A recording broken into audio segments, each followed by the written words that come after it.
Formula ఈ car race కేసులో IAS Arvind Kumar ను ఈడీ సుమారు 8 గంటల పాటు ప్రశ్నించింది. ముఖ్యంగా మనీ లాండరింగ్ కోణంలో ఈడీ విచారణ సాగించినట్లు తెలుస్తోంది. ఫార్ములా ఈ కారు కేసులో సీనియర్ ఐఏఎస్ అధికారి అరవింద్ కుమార్ A2గా ఉన్నారు. ఫార్ములా ఈ రేస్ నిర్వహణలో మనీ లాండరింగ్, ఫెమా నిబంధనలను ఉల్లంఘించారనే అభియోగాలు ఆయనపై ఉన్నాయి.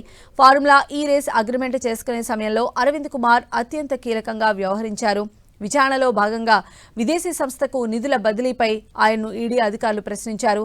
ఎవరి ఆదేశాలతో నిధులు బదిలీ చేశారు, ఎలా చేశారని అరవింద్ కుమార్ను ప్రశ్నించినట్లు సమాచారం.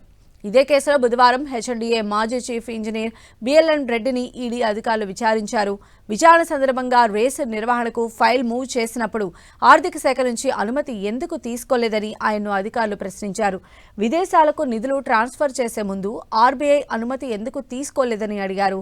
కేసుకు సంబంధించి ఆయా అంశాలపై బిఎల్ఎన్ రెడ్డిని ప్రశ్నించి ఆయన వాంగ్మూలాన్ని అధికారులు తీసుకున్నారు.